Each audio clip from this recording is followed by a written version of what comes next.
Welcome back clean news. चलिए देखते हैं उत्तर प्रदेश की 25 फटाफट बड़ी खबरों को। इससे पहले आप यूपी के किस जिले से न्यूज को देख रहे हैं हमें कमेंट बॉक्स में जरूर बताइए। साथ ही डेली अपडेट रहने के लिए चैनल को सब्सक्राइब कर बेल आइकन को दबाना बिल्कुल न भूलें। आज का लाइक एम 3000 है, उम्मीद करते हैं आप इसे जरूर पूरा करेंगे। 28 दिसंबर तक आ जाएगा स्कॉलरशिप का पैसा। अब तक छात्रवृत्ति का फॉर्म नहीं भर पाए छात्रों के लिए राहत भरी खबर है। योगी सरकार ने छात्र छात्राओं को स्कॉलरशिप का ऑनलाइन आवेदन करने का एक और मौका दिया। दशमोत्तर छात्रवृत्ति के ऑनलाइन आवेदन 29 अक्टूबर से 30 नवंबर तक भरे जा सकेंगे। पहले अंतिम तारीख 25 अक्टूबर थी। साइट नहीं चलने के कारण हर जिले से इस तारीख को बढ़ाने की मांग थी। 3 दिसंबर तक संस्थाएं आवेदन पत्र को आगे बढ़ाएंगी। 90,000 किसानों को पैसा देगी योगी सरकार, जाने किसे मिलेगा इसका फायदा। योगी सरकार बाढ़ से बर्बाद हुई फसलों की भरपाई के लिए 35 जिलों के 90,950 किसानों को कृषि निवेश अनुदान के अंतर्गत राहत सहायता प्रदान करेगी। इसके लिए इन जिलों को 30,54,16,203 रुपए आवंटित कर दिए गए हैं। अपर मुख्य सचिव मनोज कुमार सिंह ने इस संबंध में शासनादेश जारी कर दिया। अपर मुख्य सचिव राजस्व ने कहा कि वर्ष 2021-22 में बाढ़ से क्षतिग्रस्त हुई फसलों से प्रभावित होने वाले किसानों को कृषि निवेश अनुदान के अंतर्गत राहत सहायता प्रदान की जाएगी। एडेड माध्यमिक स्कूल की प्रशिक्षित स्नातक शिक्षक भर्ती का रिजल्ट घोषित। उत्तर प्रदेश माध्यमिक शिक्षा सेवा चयन बोर्ड ने प्रशिक्षित स्नातक 2021 के सभी 16 विषयों का परिणाम मंगलवार रात 10 बजे घोषित कर दिया। लिखित परीक्षा में सफल अभ्यर्थियों का पैनल मेरिट सूची और कट ऑफ मेरिट वेबसाइट पर उपलब्ध है। टीजीटी का रिजल्ट जारी होने के साथ ही प्रदेश के 4500 से अधिक सहायता प्राप्त माध्यमिक स्कूल को 12,610 शिक्षक मिलेंगे। यूपीएसई एसएसबी टीजीटी परीक्षा में भाग लेने वाले अभ्यर्थी अपना रिजल्ट मेरिट सूची और कट ऑफ ऑफिशियल वेबसाइट पर चेक कर सकते हैं। यूपी में 30 नए थाने खोलने की हो रही कवायद, चुनाव से पहले मिल सकती है मंजूरी। उत्तर प्रदेश में कानून व्यवस्था को और बेहतर बनाने के लिए 25 से 30 नए थाने खोलने की कवायद की जा रही है। इसके लिए जिलों से प्रस्ताव मांगे गए।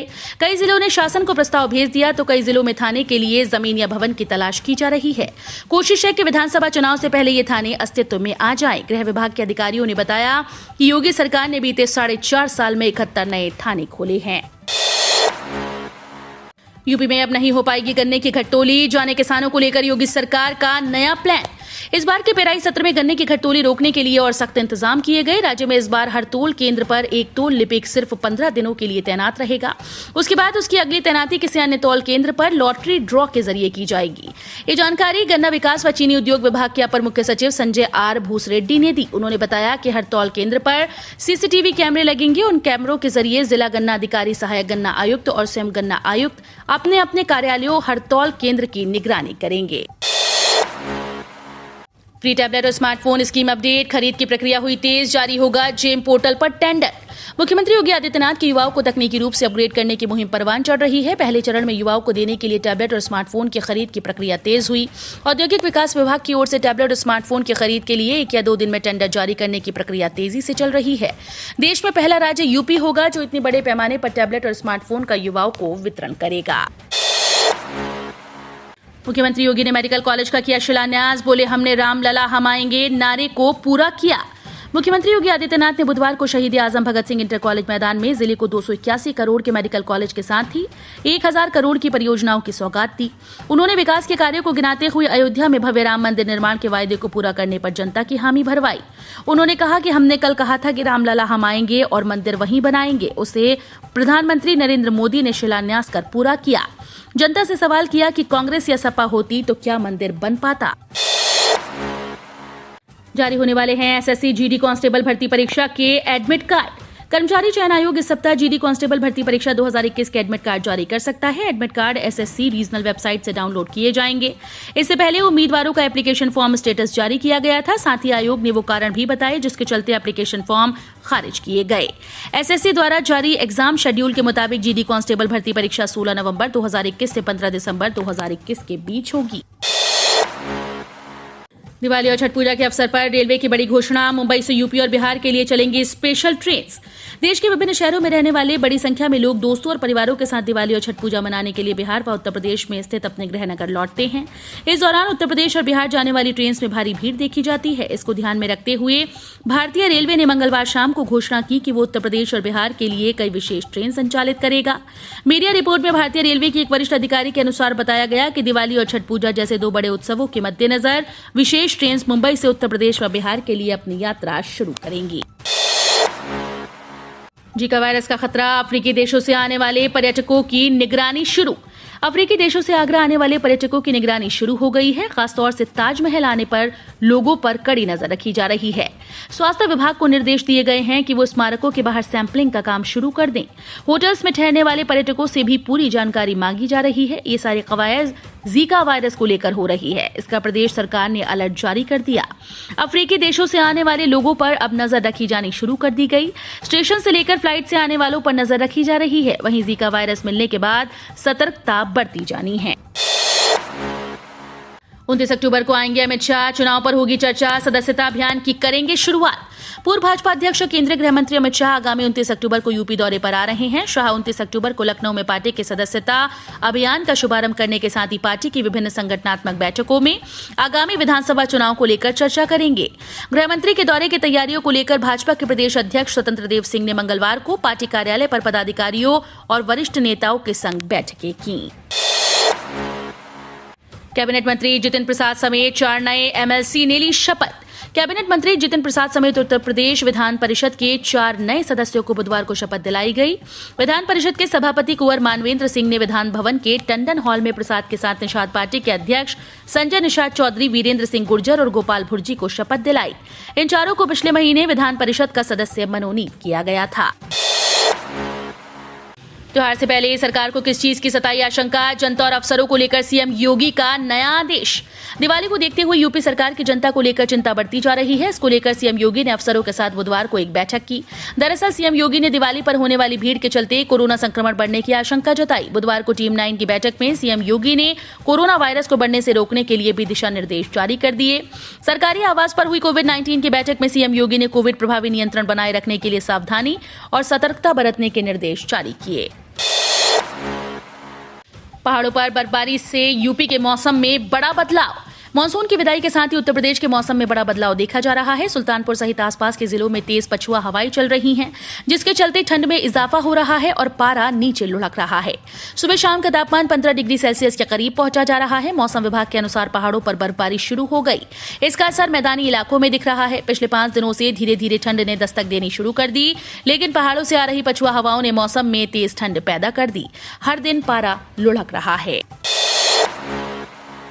मुजफ्फरनगर में गर्जे असदुद्दीन ओवैसी, कहा मुस्लिमों के साथ हमेशा हुई नाइंसाफी, अब ताकत सियासत हासिल करनी होगी। मुजफ्फरनगर में ऑल इंडिया मजलिस-ए इत्तेहादुल मुस्लिमीन में मंच से बोलते हुए असदुद्दीन ओवैसी ने कहा कि सभी राजनीतिक पार्टीज मुस्लिमों को अपने वोट बैंक की तरह इस्तेमाल करती हुई आई हैं। सपा अगर मुस्लिमों की हितैषी थी तो मुजफ्फरनगर दंगे के वक्त 70 से ज्यादा मुस्लिम विधायक होते हुए भी इंसाफ क्यों नहीं दिला पाए। बछेड़ी फाटके निकट सम्मेलन में ओवैसी ने कहा कि मुस्लिमों के साथ हमेशा ही नाइंसाफी हुई है। कहा कि मजलिस यूपी में चुनाव लड़ेगी। मुस्लिमों को अगर कुछ हासिल करना है तो सियासत ताकत हासिल करनी होगी। ओम प्रकाश राजभर बोले, अखिलेश की सरकार बनी तो यूपी में 5 साल फ्री होगी घरेलू बिजली। सुबह सपा के स्थापना दिवस समारोह में सपा अध्यक्ष अखिलेश यादव और ओम प्रकाश राजभर ने गठबंधन का औपचारिक ऐलान कर दिया। इस मौके पर ओम प्रकाश राजभर ने कहा कि यदि यूपी में अखिलेश यादव की सरकार बनी तो अगले 5 साल घरेलू बिजली फ्री मिलेगी। महापंचायत में अखिलेश यादव भाजपा पर जमकर बरसे। उन्होंने कहा कि मैंने ओम प्रकाश जी का भाषण बड़े गौर से सुना, मैं उनसे पूरी तरह से सहमत हूं। उन्होंने कहा कि इस महापंचायत में पीली रंग और लाल रंग की संयुक्त ताकत को देखकर कोई दिल्ली तो कोई लखनऊ में लाल पीला हो रहा होगा। सरकार बनी तो आगरा में स्थापित करेंगे आलू अनुसंधान केंद्र। राष्ट्रीय लोकदल के राष्ट्रीय अध्यक्ष जयंत चौधरी ने बुधवार को यहां केंद्र की मोदी और प्रदेश की योगी सरकार पर हमला बोला। रामवीर क्रीड़ा स्थल पर आशीर्वाद पद जनसभा को संबोधित करते हुए जयंत ने कहा, नरेंद्र मोदी ने आगरा में आलू अनुसंधान केंद्र और आलू आधारित उद्योग लगाने का वादा किया, लेकिन 7 साल में पूरा नहीं किया। जयंत ने कहा कि अगर यूपी में उनकी सरकार बनी तो आगरा में आलू आधारित उद्योग और आलू अनुसंधान केंद्र की स्थापना करेंगे। यूपी में शुरू हुई अफसरों और इंजीनियरों की जांच। कितनी है संपत्ति जांचने में जुटी खुफिया एजेंसी। कई इंजीनियर्स और अफसरों की संपत्तियां खंगाली जा रही हैं। विजिलेंस और सतर्कता अधिष्ठान की टीम महत्वपूर्ण पदों पर कार्यरत रहे अफसरों और इंजीनियर्स की संपत्तियों का ब्यौरा जुटा रही है। इन अधिकारियों और इंजीनियर्स पर भ्रष्टाचार कर संपत्ति कमाने का आरोप है।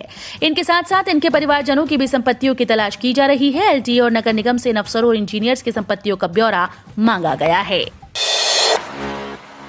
भूमाफियाओं की संपत्तियों की रजिस्ट्री पर लगेगी रोक, नक्शा पास न कराने वालों पर भी होगी कार्रवाई। भूमाफिया की संपत्तियों की रजिस्ट्री रोकी जाएगी। इनकी ओर से बेचे जा रहे भवनों व भूखंडों का दाखिल खारिज नहीं होगा। लखनऊ विकास प्राधिकरण ने इस दिशा में काम शुरू कर दिया। प्राधिकरण सचिव पवन कुमार गंगवार ने जिलाधिकारी को पत्र लिखकर रजिस्ट्री और दाखिल खारिज पर तत्काल रोक लगाने को कहा। राजधानी में कई भूमाफिया वैध तरीके से टाउनशिप विकसित कर रहे हैं। ये लोगों को गुमराह कर मकान और प्लॉट बेच रहे हैं। इन पर सख्ती के लिए ही प्राधिकरण भूमाफिया पर दोहरी कार्रवाई करने जा रहा है। ट्रैक्टर खरीदने का अच्छा मौका, सरकार दे रही 50% सब्सिडी, उठाएं लाभ। किसानों की मदद के लिए केंद्र सरकार कई तरह की योजनाएं चला रही है। उसी तरह ट्रैक्टर खरीदने पर 50% की सब्सिडी भी सरकार दे रही है। ये सब्सिडी पीएम किसान ट्रैक्टर योजना के तहत दी जा रही है। दरअसल किसानों को खेती के लिए बीज, खाद और कई तरह की मशीनों की जरूरत पड़ती है। यही वजह है कि सरकार उनकी जरूरतों को पूरा करने के लिए खुद भी पैसा लगा रही है। मुख्तार अंसारी पर एक और कार्रवाई। योगी सरकार ने 3 करोड़ का शॉपिंग कॉम्प्लेक्स किया कुर्क। बांदा जेल में बंद बाहुबली विधायक मुख्तार अंसारी की मुश्किलें कम होने का नाम नहीं ले रही। योगी सरकार मुख्तार अंसारी पर अब तक बड़ी कार्रवाई कर चुकी है। बुधवार को योगी सरकार ने कार्रवाई करते हुए मुख्तार अंसारी की पत्नी अफशा अंसारी का गाजीपुर नगर में अवैध रूप से बनाया जा रहा शॉपिंग कॉम्प्लेक्स कुर्क कर लिया। जिला प्रशासन के सूत्रों ने बुधवार को बताया कि जिलाधिकारी मंगला प्रसाद सिंह के आदेश थे अधिकारियों ने संबंधित निर्माणाधीन शॉपिंग कॉम्प्लेक्स को गैंगस्टर एक्ट के तहत कुर्क कर लिया। राजभर के साथ रैली में अखिलेश यादव बोले, यूपी में होगा बंगाल की तरह खदेड़ा।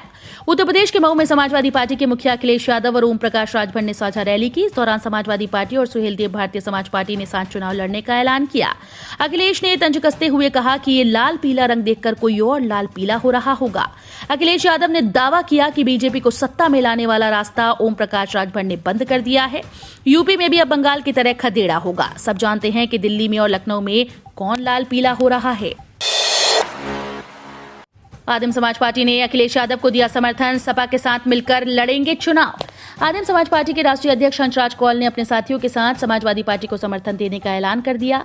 अखिलेश यादव से मुलाकात के बाद हंसराज कौल ने कहा कि इस बार भाजपा को हराना ही हमारा मकसद है। समाजवादी पार्टी के राष्ट्रीय अध्यक्ष अखिलेश यादव ने कहा कि भाजपा सरकार का झूठ का फूल लूट का फूल बन गया। इससे 24 घंटे जनता को ठगा जा रहा है। किसान, नौजवान, गरीब, व्यापारी सभी परेशान हैं। यूपी 67 जिलों में नहीं मिला कोरोना का नया मरीज। 8 जिलों में नए 13 मिले हैं मामले। यूपी में पिछले 24 घंटों में कोविड-19 संक्रमण के कुल 13 मामले सामने आए, जिन्हें मिलाकर राज्य में कोरोना मरीजों की संख्या 100 हो गई। नए मामले सिर्फ 8 जिलों में मिले, जबकि 67 में कोई नया मरीज सामने नहीं आया। मुख्यमंत्री योगी आदित्यनाथ ने बुधवार को टीम 9 की बैठक में कहा कि प्रदेश के 39 जिलों में आज एक भी संक्रमित नहीं है, जबकि 18 जिलों में एक मरीज ही शेष है। बीते 24 घंटे में हुई 1,73,396 सैंपल्स की जांच में 67 जिलों में एक भी नया मरीज नहीं पाया गया। एसबीआई ग्राहकों के लिए बड़ी खबर, अब एटीएम ने रकम निकासी पर बदल गए नियम। एसबीआई के ग्राहकों के लिए जरूरी खबर है। एसबीआई ने एटीएम से ट्रांजैक्शन को और अधिक सुरक्षित बनाने के लिए नई शुरुआत की।